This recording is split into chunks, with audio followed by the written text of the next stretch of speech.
Bismillah walhamdulillah wa salatu wa salam ala rasulillah wa ala alihi wa sahbihi ajma'in.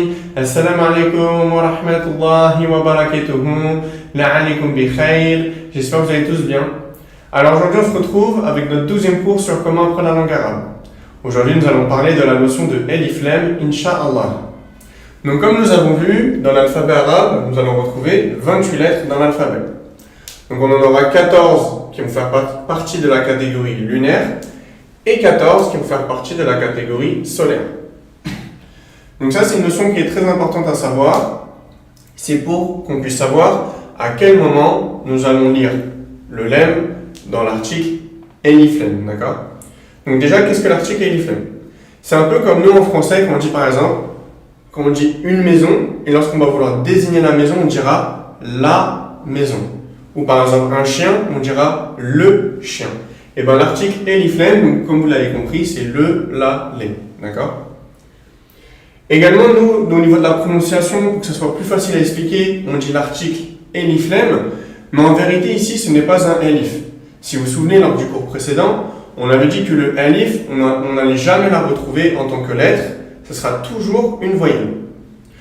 Donc par conséquent ici, c'est ce qu'on appelle une hamzatul wasl. C'est pour ça que lors du cours précédent, on avait dit que le alif et la hamza, elle était liée, d'accord? Donc ici, comme on a dit, c'est ce qu'on appelle une hamzatul wasl. Donc la hamzatul wasl, on va venir la prononcer que en début de phrase, et donc par conséquent, en milieu de phrase, on ne la prononce pas. Donc la hamzatul wasl, c'est le petit symbole que vous voyez ici, ça sera la hamzatul wasl. Maintenant, pourquoi on voit cette notion-là aujourd'hui?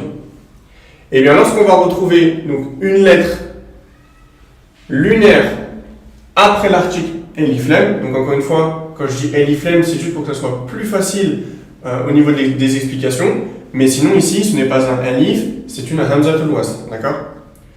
Donc lorsqu'on va retrouver une lettre lunaire après l'article elif lam, on viendra prononcer le lam, d'accord?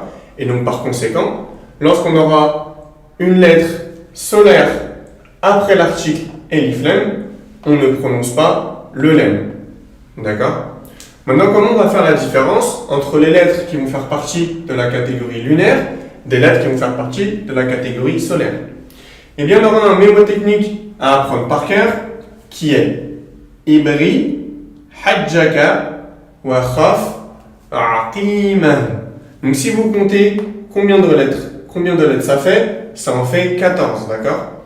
Donc là, on voit les 14 lettres qui vont faire partie de la catégorie lunaire. Donc, si une de ces lettres est juste après l'article elif lam, on viendra prononcer le lam, d'accord? Également ici, donc comme vous retrouvez ici, dans ibri, c'est ce qu'on appelle, comme on a vu juste avant, une hamzatul wasl, d'accord? Mais du coup, c'est en fait la lettre hamza qui fait partie de la catégorie lunaire. C'est pour ça que j'ai rajouté ici donc, cette hamza-là que nous on a vu dans le cours précédent, si vous vous souvenez, en début de mot. On pouvait retrouver en début, milieu ou fin de mot cette façon-là d'écrire. Donc en vérité, c'est la lettre hamza qui fait partie de la catégorie lunaire. Qu'elle soit écrite sous cette forme-là ou sous cette forme-là, d'accord? Et donc, ibri, hajjaka, wa khaf, aqimahu, qu'est-ce que ça veut dire? Ça veut dire fais attention à toi hajj et aie peur et crainte qu'il ne soit pas accepté. D'accord? Donc on récapitule. On a 28 lettres dans l'alphabet. 14 qui font partie de la catégorie lunaire. 14 qui font partie de la catégorie solaire. Là, ce qu'on voit, c'est par rapport à la règle elif lam. D'accord? Donc comme on a dit ici, le alif sera toujours une voyelle, on ne la retrouvera jamais en tant que lettre. Donc ici, c'est ce qu'on appelle une hamzatul wasl, c'est-à-dire dans l'écriture, on la retrouvera écrite sous cette forme-là. Également, quelque chose que je n'ai pas mentionné, dans l'article elif lam, sur la hamzatul wasl, on prononcera toujours comme si ce sera une fatha, d'accord? Et ici, comme si ce sera une soukoun, d'accord? Bien que, donc là je le mets en vert, parce que vous allez voir au niveau de la lecture, lorsque vous allez lire des textes, etc., comme vous pouvez voir ici dans les exemples, En vérité, on n'écrit pas de haraka au-dessus de ces lettres. Donc on n'écrit pas de fatha au-dessus de la hamzatul wasl et on n'écrit pas de sukun au-dessus du lam. Pourquoi? Parce qu'on connaît directement, on sait automatiquement ici que c'est une fatha et on sait automatiquement ici que c'est une sukun. Bien que si vous voulez écrire la sukun sur le lam, c'est possible, d'accord? Donc là, c'est pour ça, là, au niveau de l'explication, c'est pour ça qu'on dit elle. Donc là, vous comprenez ici que sur le lam, on a une sukun par rapport au cours qu'on a vu. Et vu qu'ici, je dis a par rapport au cours précédent, on a vu que le son a de cette manière-là, c'était la hamza avec une fatha, d'accord? Au niveau de la hamzatul wasl, ici, ça va être le symbole de la hamzatul wasl, d'accord? Bien qu'au niveau de l'écriture, la hamzatul wasl ne s'écrit pas, d'accord? C'est-à-dire qu'on ne va pas réécrire ce petit symbole. Comme vous pouvez voir dans les exemples ici, al-masjid ou alors ad-dar, comme vous voyez ici, au-dessus, on ne met pas le symbole de la hamzatul wasl. Ici, on a juste spécifié, afin de vous apporter une faïda en plus pour que vous puissiez la retenir, Inch'Allah. Mais au niveau de l'écriture, la hamzatul wasl ne s'écrit pas. C'est-à-dire qu'on ne viendra pas réécrire ce symbole-là au niveau de l'écriture, comme ici. D'accord? Maintenant, nous allons voir au niveau des règles comment ça se passe. Donc, on va commencer par la catégorie lunaire. Donc, comme on a dit, on a 14 lettres qui composent la catégorie lunaire. Et donc, on a une phrase mnémotechnique pour nous rappeler les 14 lettres. Donc là, regardez. Ici, on a le premier mot, al-masjid. Al-masjid. Donc là, comment je sais que je prononce le lemme? Je dis al-masjid. Pourquoi? On regarde la lettre après l'article elif lem. On voit ici qu'on a la lettre mime, d'accord? Donc la lettre mime qu'on retrouve dans le mnémotechnique ici. Aqima, aqima. Donc là, comme on voit ici, on retrouve la lettre mime. Elle est juste après l'article elif lem, donc on prononce le lem. D'accord? Donc là, comme on vient d'expliquer, on a la lettre mime qui suit l'article elif lem, le mime qui fait partie de la catégorie lunaire, donc on prononcera le lem. D'accord? Également, la hamzatul wasl ne se prononcera qu'en début de phrase. C'est pour ça qu'on dit el masjid. D'accord? Donc par conséquent, vous comprenez que lorsqu'on retrouve la hamzatul wasl en milieu de phrase, elle ne se prononce pas. D'accord? Elle ne se prononce pas. Donc ici, on dira fil masjid. Fil masjid. Donc on ne dira pas fi al masjid. Pourquoi? Parce que la hamzatul wasl ici se retrouve en milieu de phrase. Donc par conséquent, on ne prononce pas la hamzatul wasl. Donc on fait la liaison directement, fi, directement sur le lem.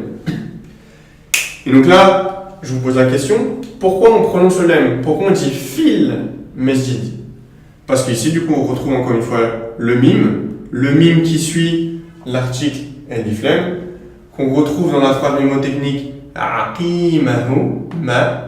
Donc on prononce le lem, parce que le mime est une lettre lunaire, d'accord? Donc on dira fil masjid. Et donc encore une fois, ici on dit el masjid, donc on prononce le lem, parce que le mime est une lettre lunaire qu'on retrouve dans la phrase mnémotechnique ici. Donc on prononce le lem. D'accord? Et donc, ce qu'on vient d'expliquer là, ça marche bien sûr pour toutes les lettres qui sont présentes ici. D'accord? Maintenant, nous passons sur la catégorie solaire. Et d'ailleurs, masjid qui veut dire mosquée. D'accord? Et ici, fil masjid dans la mosquée. Ici, du coup, on a le mot dar. Donc, ad-dar. Ad-dar. Donc, ad-dar qui veut dire, du coup, maison. Donc, par conséquent, on reprend. On a encore une fois la phrase mnémotechnique. Est-ce qu'on retrouve le del dans cette phrase mnémotechnique? Non. Donc, par conséquent, le del est une lettre solaire. Donc, qu'est-ce qui se passe? Lorsqu'on aura une lettre solaire qui suit l'article, donc alif lem, on ne prononce pas le lem. Donc, ici, on dira ad-dar. Ad-dar. Donc par conséquent, on va faire la liaison ici de la hamzatul wasl directement sur la lettre qui suit le alif lem, donc à savoir ici le del. Et on dit ad-dar, ad-dar. Est-ce que ça vous rappelle pas quelque chose que nous on a vu précédemment? À savoir la shadda. Ad-dar. Comme vous voyez ici, on va venir la prononcer du coup 2 fois la lettre. On dira ad-dar. Tandis qu'ici on dira al-masjid. Donc là, on entend clairement le lem. Tandis qu'ici, ad-dar, comme vous voyez, on ne prononce pas le lem. Pourquoi? Parce que la lettre del est une lettre solaire. Comment on le sait? Car elle ne fait pas partie de cette phrase mémotechnique qui nous permet de retenir que toutes ces lettres-là, donc 14, qui font partie de la catégorie lunaire. Et donc par conséquent, les 14 autres lettres de l'alphabet qui ne font pas partie de cette phrase mémotechnique font partie de la catégorie solaire. Et là encore une fois, on prononce la hamzatul wasl. Pourquoi? Car elle est en début de phrase. Donc on dit ad-dar, ad-dar. Maintenant, on va faire cette explication lorsque la hamzatul wasl se retrouve en milieu de phrase. Donc ici on dira fid-dar. Ici regarde, on avait fait la liaison du fi directement sur le lem, fil masjid. Ici on dit fid-dar. Pourquoi? Car tout simplement, dans les explications qu'on vient de donner juste avant, le del, est-ce qu'il fait partie de cette phrase mémotechnique? Non. Donc ce n'est pas une lettre lunaire, c'est une lettre solaire. Lorsqu'on a une lettre solaire qui suit, donc juste après le alif lem, on ne prononce pas le lem. D'accord? Donc là ici par conséquent, on dira fid-dar, donc on ne prononce pas le lem. Et on ne prononce pas la hamzatul wasl. Pourquoi? Car elle est en milieu de phrase. Donc on dira fid-dar, d'accord? Et donc là, comme vous entendez à l'oreille, fid-dar, fid-dar, on entend deux fois le del. Donc par conséquent, on rajoutera du coup une shadda. Et donc comme vous l'avez compris, toutes les lettres solaires qui vont suivre l'article alif lam, on écrira une shadda pour ces mots-là. Comme par exemple at-talib, on dit l'étudiant. At-talib, comme vous entendez ici, on va venir rajouter une shadda du coup sur la lettre ta. Et donc du coup on ne prononce pas le lem. Pourquoi? Parce que la lettre ta ne fait pas partie de cette phrase mémotechnique dans at-talib. Donc le ta est une lettre solaire. Lorsqu'elle suit le alif lam, on ne prononce pas le lem. N'hésite pas à t'abonner et également de laisser un commentaire afin de savoir si tu as bien compris ce cours. Subhanaka Allahumma bihamdik wa nashhadu an la ilaha illa ant wa nastaghfiruka wa atubu ilayk. Sallallahu ala Muhammadin wa alihi wa sahbihi ajma'in. Barakallahu fikum. Assalamu alaikum wa rahmatullahi wa barakatuh.